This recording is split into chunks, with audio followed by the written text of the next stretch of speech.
ಬಂದಿದ್ದೀರಿ. ಕಾರು ಈಗ ತಾನೇ ಪಾರ್ಕ್ ಮಾಡಿ ದೇವಸ್ಥಾನದ ಕಡೆ, ನಾನು ಹೇಳ್ತಿದ್ದೀನ, ಕಾರ್ ಈಗ ತಾನೇ ಪಾರ್ಕ್ ಮಾಡಿ ದೇವಸ್ಥಾನದ ಕಡೆ ಹೋಗ್ತಾ ಇದ್ದೀರಿ. ನೋಡ್ಬೋದು ದೇವಸ್ಥಾನ ಈ ಕಡೆ ಇದೆ, ಹಿಂದ್ಗಡೆ ಕಾಣಿಸ್ತಿರೋದು ದೇವಸ್ಥಾನ, ಆ ಕಡೆ ನಮ್ಮ ಕಾರ್ ಪಾರ್ಕಿಂಗು, ಈ ಕಡೆ ಎಲ್ಲ ಹೋಟೆಲ್ಸು ಏನೇನೋ ಇದೆ. ಹಾಂ ಈಗ ಇಲ್ಲಿ ನಿಮಗೆ ಸಾಮಾನು ತಗೋಬೇಕಲ್ಲಪ್ಪ, ಸ್ಲೇಟ್ ಎಲ್ಲ ತಗೋಬೇಕು, ನಿಂಗೆ ಅಕ್ಷರಾಭ್ಯಾಸ ಮಾಡಿಸ್ಬೇಕಲ್ಲ.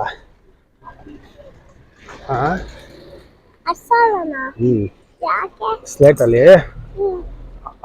ABCD ಎಲ್ಲ ಬರೀಬೇಕು. ಅಷ್ಟೇ, ಆಮೇಲೆ AB ಅಷ್ಟೇ, ಫುಲ್ ಅಲ್ಲ. ಮೀನ್ಗೆ ಪುರಿ ಎಲ್ಲ ಹಾಕ್ಬಂದವ್ರೆ.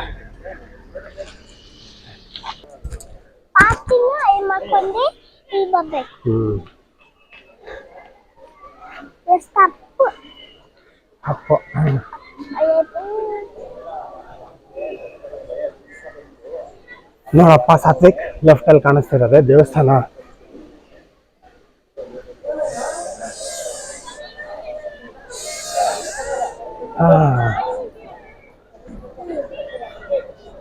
ನೋಡ್ಬೋದು ಇದೇ ದೇವಸ್ಥಾನ. ಇಲ್ಲಿ ಕಾಣಿಸ್ತಿರೋದೆ ಶೃಂಗೇರಿ ಶಾರದಾ ದೇವಸ್ಥಾನ. ಸಾತ್ವಿಕ್ ಬಾರ, ಸ್ಲೇಟ್ ಎಲ್ಲ ತಗೋಬೇಕು.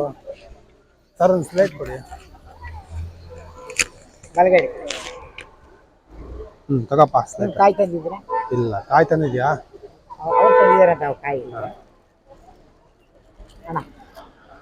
ಬಳ್ಪನ ಒಂದು ಕಳ್ಳೆಪುರಿ ಒಂದು ಮಳ ಸಾಕಿದೆ ಬಿಡಿ. ಇದೆ ಸಾಕು, ತಗೋ. ಮಂಡಕ್ಕೆ ಒಂದು ಹಾಕಿರಿ, ಒಂದು ಸಾಕು. ಸಾಕು.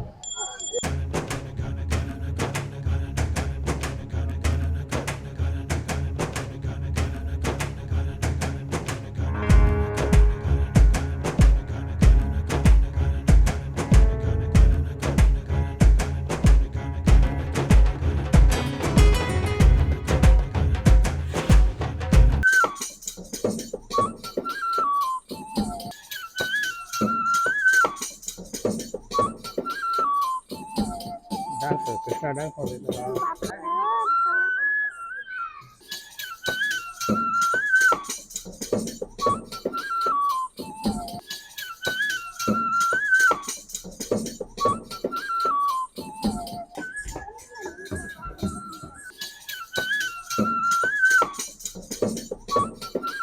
ಆದಿಶಂಕರಾಚಾರ್ಯರು 8ನೇ ಶತಮಾನದಲ್ಲಿ ನಿರ್ಮಿಸಿದ ಶೃಂಗೇರಿ ಇಂದಿಗೂ ಕರ್ನಾಟಕದ ಪ್ರಸಿದ್ಧ ದೇವಾಲಯಗಳಲ್ಲಿ ಒಂದು.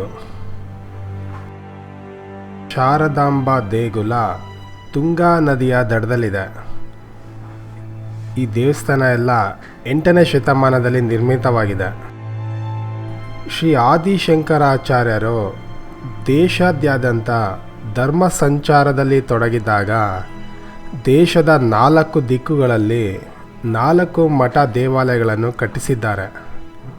ಈ 4 ಮಠಗಳೆಂದರೆ ಉತ್ತರದಲ್ಲಿ ಬದ್ರಿಕಾಶಂ ಜ್ಯೋತಿರ್ಪೀಠ, ಪಶ್ಚಿಮದಲ್ಲಿ ದ್ವಾರಕೆಯ ಶಾರದೆ ಪೀಠ, ಪೂರ್ವದಲ್ಲಿ ಪೂರಿಯ ಗೋವರ್ಧನ ಪೀಠ ಹಾಗೂ ದಕ್ಷಿಣದಲ್ಲಿ ಶೃಂಗೇರಿಯ ಶಾರದಾ ಪೀಠ. ಇಲ್ಲಿ ಕಾಣಿಸ್ತಾ ಇರೋದು ಶ್ರೀ ವಿದ್ಯಾಶಂಕರ ದೇವಸ್ಥಾನ. 14ನೇ ಶತಮಾನದಲ್ಲಿ ಸಂಪೂರ್ಣವಾಗಿ ಕಲ್ಲಿನಿಂದ ನಿರ್ಮಿಸಲಾದ ಶ್ರೀ ವಿದ್ಯಾಶಂಕರ ದೇವಸ್ಥಾನವು ಹೊಯ್ಸಳ ಮತ್ತು ದ್ರಾವಿಡ ಶೈಲಿಯ ವಾಸ್ತುಶಿಲ್ಪವನ್ನು ಒಳಗೊಂಡಿದೆ. ಶ್ರೀ ವಿದ್ಯಾಶಂಕರ ದೇವಸ್ಥಾನದ ಒಳಗಡೆ ವಿದ್ಯಾಗಣಪತಿ, ದುರ್ಗಾ ದೇವತೆ, ಬ್ರಹ್ಮ, ವಿಷ್ಣು ಮತ್ತು ಮಹೇಶ್ವರವನ್ನು ಹೊಂದಿದೆ. ಈ ದೇವಸ್ಥಾನದ ಒಳಗಡೆ 12 ಕಂಬಗಳಿದೆ. ಒಂದೊಂದು ಕಂಬ ಒಂದೊಂದು ರಾಶಿಯನ್ನು ಪ್ರತಿನಿಧಿಸುತ್ತದೆ. ಇಲ್ಲಿನ ಕಿಟಕಿ ಹಾಗೂ ಬಾಗಿಲುಗಳ ನಿರ್ಮಾಣದ ವೈಶಿಷ್ಟ್ಯ ಹೇಗಿದೆ ಅಂದರೆ, ಸೂರ್ಯನ ಕಿರಣಗಳು ನೇರವಾಗಿ ಶಿವಲಿಂಗದ ಮೇಲೆ ಬೀಳುವಂತೆ ರಚನೆ ಆಗಿದೆ. ಮತ್ತು 12 ತಿಂಗಳನ್ನು ಪ್ರತಿನಿಧಿಸುವಂತೆ ಸೂರ್ಯ ಕಿರಣಗಳು ಪ್ರತಿ ಕಂಬದ ಮೇಲೂ ಬೀಳುತ್ತವೆ. ಇಲ್ಲಿನ ತುಂಗಾ ನದಿಯ ನೀರಿನಲ್ಲಿ ಸ್ನಾನ ಮಾಡಿದರೆ ಪಾಪ ಪರಿಹಾರವಾಗುತ್ತದೆ. ಶಂಕರಾಚಾರ್ಯರು ಒಂದು ಮೀನನ್ನು ತಂದು ಆ ಮೀನಿಗೆ ಮೂಗುತಿ ಹಾಕಿದ್ರಂತೆ. ಆ ಮೀನನ್ನು ಯಾರೂ ಹಿಡಿಯುವುದಿಲ್ಲ. ಇಲ್ಲಿನ ಸಾವಿರಾರು ಮೀನುಗಳ ನಡುವೆ ಆ ಮೂಗುತಿ ಮೀನನ್ನು ನೋಡಿದರೆ ಒಳ್ಳೆಯದು ಅಂತಾರೆ. ನದಿಲಿರೋ ಮೀನುಗಳನ್ನೆಲ್ಲ ನೋಡ್ಬೋದು, ಎಷ್ಟು ಚೆನ್ನಾಗಿದೆ.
ಇಲ್ಲಿ ನಾವು ರಾಜಗೋಪುರದ ಮೂಲಕ ಶಾರದಾಂಬಾ ದೇವಸ್ಥಾನವನ್ನು ನೋಡ್ಬೋದು.